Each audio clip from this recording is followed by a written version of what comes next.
உனக்கும் உன் சந்ததிக்கும் என்றென்றுக்கும் இருக்கும்படி கொடுத்து சந்ததியை பூமியின் துளை போல பெருக பண்ணுவேன். போதும். அதாவது நம்ம இப்ப என்ன தெரியும்னா, ஆண்டவர் நம்மளை ஆசீர்வதிப்பாரு தெரியும். ஆண்டவர் வந்து நம்மளை எண்ணிக்கை இல்லாம ஆசீர்வதிக்க போறாருன்னு தெரியும். ஆனா நமக்கு ஒரு டவுட் இருக்கும், எவ்வளவு ஆசீர்வாதம் நமக்கு கிடைக்க போகுது? ஆசீர்வாதம் சொல்றாங்க திடீர்னு, ஆனா வந்து எவ்வளவு ஆசீர்வாதம் இருக்க போகுது, அது என்ன ஆசீர்வாதமா இருக்க போகுது அப்படின்னு பாத்தீங்கன்னா, ஆண்டவர் ஆபிரகாமுக்கு சொல்றாரு, நீ தெற்கே பாரு, வடக்க பாரு, கிழக்க பாரு, மேற்க பாரு, நீ பார்க்கிற இந்த பூமி, அதாவது நீங்க என்னென்னதெல்லாம் ஆசீர்வாதம் நீங்க நினைக்கிறீங்களோ பெரிய காரியங்கள் தான். உங்களுடைய பேசுறீங்களா? இங்க பேசுங்க. பெரிய காரியங்கள் தான் போறீங்க. அப்படி வரீங்க. ஆராய்ந்து முடியாத காரியங்கள் தான் என்ன? நான் வந்து ஜெனரலா கேட்டேன், பெரிய காரியங்கள் தான் என்ன? நம்ம மனுஷர்களை பொறுத்த வரைக்கும் பெரிய காரியங்கள் தான் என்னன்னா, ஒரு மல்யுத்தக்காரன் ஒரு வெயிட் தூக்குறான், ஒரு வெயிட் லிஃப்ட் பண்றான், யாரும் பண்ண முடியாததை ஒண்ணு பண்றான்னா நம்ம என்ன சொல்லுவோம்? நீ பரவாயில்லப்பா, சூப்பர்ப்பா, அதுதான் பெரிய காரியம் அப்படின்ட்டு மனிதர்களை பொறுத்த வரைக்கும் அதுதான் பெரிய காரியம். ஒருத்த பாத்தீங்கன்னா லாரியை கட்டி இழுக்கிறான், பஸ்ஸை தள்ளுறான் அப்படின்னா அது ஒரு பெரிய காரியம் அப்படின்னு நம்ம சொல்றோம். ஆனா ஆண்டவருக்கு எது பெரிய காரியம் அப்படின்னா, அதை வந்து நம்ம கவுண்டும் பண்ண முடியாது, நம்ம எண்ணவும் முடியாது. ஒரு அதை பத்தி நீங்க தேடி எடுத்தாலுமே அதுக்கான விலை கிடைக்காது, அதுக்கான வந்து ஒரு மெஷர் இருக்காது. இப்போ நம்ம 1 கிலோ அப்படின்னா வெயிட் பார்த்து சொல்றோம், மிஷினை பார்த்து நம்ம சொல்றோம் அது 1 கிலோ 2 கிலோ அப்படின்ட்டு. ஆனா ஆண்டவர் பாத்தீங்கன்னா ஆராய்ந்து முடியாத பெரிய காரியங்களையும் எண்ணி முடியாத அதிசயங்களையும் அவர் செய்கிறார். ஆமென். சத்தமா ஹல்லேலூயா சொல்லுவோமா? ஹல்லேலூயா. So he is a great God. ஆமென். எத்தனை பேர் சொல்றீங்க என்னுடைய ஆண்டவர் பெரிய ஆண்டவர்ப்பா? எத்தனை பேர் சொல்றீங்க? என் ஆண்டவர் சர்வ வல்லவர்ப்பா, என் ஆண்டவர் மகத்துவம் உள்ளவர். ஆமென். ஒரு அற்புதமானவர், அதிசயமானவர். ஹல்லேலூயா. நம்முடைய ஆண்டவர் எப்படிப்பட்டவர்? அற்புதமானவர், அதிசயமானவர். ஹல்லேலூயா. மறுபடியும் வாசிங்க, யோபு 9:10.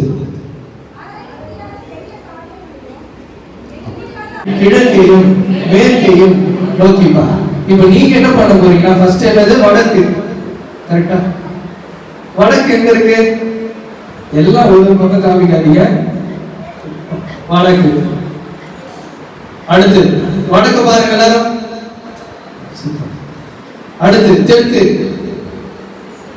கிழக்கு, மேற்கு. சூப்பர். சோ ஆண்டவர் பாத்தீங்கன்னா ஆபிரகாம் பார்த்து சொல்றாரு, நீ வடக்க பாருப்பா, நீ தெற்க பாரு, உன் சந்ததிக்கும். சந்ததினா யாரு? அங்கிள் உங்களுக்கு சந்ததி யாரு? உங்க பசங்க தான் உங்களுக்கு சந்ததி.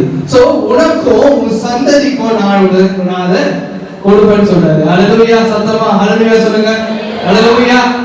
நீ பார்க்கிற இந்த பூமி முழுவதையும் நான் உனக்கு மட்டும் கொடுப்பேன்னு சொல்ல, நீ மட்டும் ஆசீர்வாதமா இருக்கக்கூடாது. இப்போ நம்ம என்ன நினைக்கணும்னா, ஆண்டவரே என்ன ஆசீர்வதிங்க, இன்றைக்கே என்ன ஆசீர்வதிங்க. பாஸ்டர்மா, பாஸ்டரு, என் பசங்களெல்லாம் விடுங்க, எனக்கு இன்னைக்கு ஆசீர்வாதம் வேணும். நம்ம அதை வந்து நம்ம இன்டென்ஷனலா நம்ம பண்ண மாட்டோம். ஆனா நம்ம என்ன பண்ணுவோம்னா, ஆண்டவரே என்ன ஆசீர்வதிங்க, என் பிள்ளைங்க ஆசீர்வதிங்க, என் குடும்பத்தை ஆசீர்வதிங்க. ஆண்டவரே எந்த ஒரு பாதிப்பும் இல்லாம எங்க குடும்பத்தை பார்த்துக்கொள்ளுங்க. ஒரு பெரிய மங்கள ஆசீர்வாதம் நினைக்கிறீங்களா? நீ எதை ஆசீர்வாதம் நினைக்கிறீங்களோ, நீ பார்க்கிற இந்த பூமி முழுவதையும் நான் உனக்கு உன் சந்ததிக்கும். சந்ததினா யாரு? அங்கிள் உங்களுக்கு சந்ததி யாரு?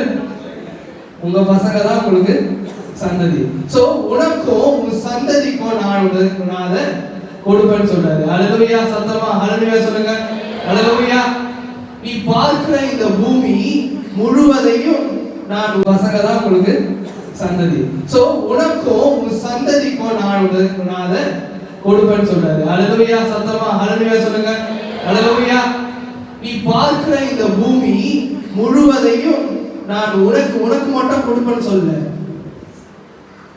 நீ மட்டும் ஆசீர்வாதமா இருக்கக்கூடாது. இப்போ நம்ம என்ன நினைக்கணும்னா, ஆண்டவரே என்ன ஆசீர்வதிங்க, இன்றைக்கே என்ன ஆசீர்வதிங்க. பாஸ்டர்மா, பாஸ்டரு, என் பசங்களெல்லாம் விடுங்க, எனக்கு எனக்கு இன்னைக்கு ஆசீர்வாதம் வேணும். நம்ம அதை வந்து நம்ம இன்டென்ஷனலாக நம்ம பண்ண மாட்டோம். ஆனால் நம்ம என்ன பண்ணுவோம்னா, ஆண்டவரே என்னை ஆசீர்வதிங்க, என் பிள்ளைங்களை ஆசீர்வதிங்க, என் குடும்பத்தை ஆசீர்வதிங்க, ஆண்டவரே எந்த ஒரு பாதிப்பும் இல்லாமல் எங்கள் குடும்பத்தை பார்த்துக்கொள்ளுங்க, எங்கள் சபையை பார்த்து நான் ஆசீர்வதிப்பேன். நீ பார்க்கிற இந்த பூமி முழுவதையும் நான் உனக்கு உன் சந்ததிக்கும். அங்க ஒரு வார்த்தை வருது, என்ன வார்த்தை? சத்தமா, என்றென்றைக்கும் இருக்கும்படி. அப்படின்னா என்னது? என்றென்றைக்கும்னா என்னது? வந்து என்ன ஒரு வார்த்தையை எடுத்து சொல்றோம் அப்படின்னு பாத்தீங்கன்னா, அந்த ஒரு வார்த்தையிலையும் நம்ம ஈஸியா படிச்சுட்டு போயிடுவோம். என்றென்றைக்கும் இருக்க போது அப்படின்னா சில பேருக்கு இங்க அர்த்தமே தெரியாது என்றென்றைக்கும் என்ன அப்படின்ட்டு. அல்லேலூயா, சத்தமா அல்லேலூயா. நான் உனக்கு கொடுப்பேன், ஆண்டவர் சொல்றேன், நான் உன்னை ஆசீர்வதிப்பேன், உன் சந்ததி கொடுப்பேன், உன் பசங்களுக்கு கொடுப்பேன், நீ பார்க்கிற இந்த பூமியை நான் உனக்கு கொடுப்பேன். ஆனா வந்து இவ்வளவுதான் டைம் லிமிட், இந்த ஒரு மாசம் தான் உனக்கு கொடுப்பேன், இந்த ஒரு வருஷம் தான் உனக்கு கொடுப்பேன்னு சொல்ல ஆண்டவர் சொல்றாரு, என்றென்றைக்கும் வச்சுக்கோ. அல்லேலூயா. ஆண்டவர் உங்களுக்கு சுகம் கொடுக்க போறாரு அப்படின்னா அது என்றென்றைக்கும் இருக்கும். அல்லேலூயா. ஆண்டவர் உங்களுக்கு ஒரு ஆசீர்வாதத்தை கொடுக்க போறாரு அப்படின்னா அதுக்கு வந்து நான் ஒரு மாசம் டைம் பீரியட், ஒரு வருஷம் டைம் பீரியட், அதெல்லாம் எதுவுமே இல்லை. நம்ம மனுஷர்கள் பாத்தீங்கன்னா வாரண்டின்னு ஒன்று கொடுப்பாங்க. இந்த ஒரு வருஷம் வரைக்கும் நீ என்ன ஆச்சுனாலும் நீ எடுத்துட்டு வா, நான் மாத்தி கொடுப்பேன், இல்லைன்னா நான் புதுசா என்னுடைய வீட்டுல வேலை செய்யறவங்களுக்கு செய்யுங்க ஆண்டவரே, என்னை பார்க்கிறவர்களுக்கு செய்யுங்கப்பா, எனக்காக பரிந்து பேசுகிறவர்களுக்கு செய்யுங்க ஆண்டவரே. நல்லா கரங்களை உயர்த்தி கரங்களை உயர்த்தி கரங்களை உயர்த்தி கரங்களை உயர்த்தி.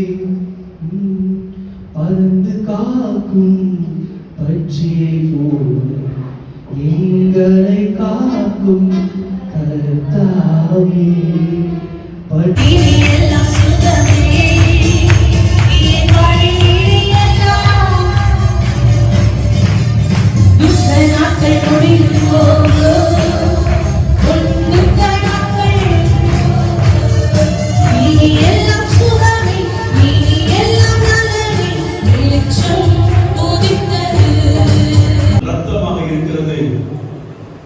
இதை செய்யும் போதெல்லாம் என்னை நினைவு கூறுங்கள் என்று ஆண்டவர் சொன்னார்.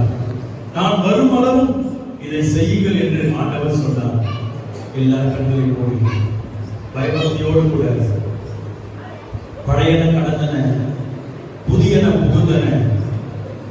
ஒருவன் கிறிஸ்துவுக்குள்ள இருந்தால் புது சிருஷ்டியாய் இருக்கிறான்.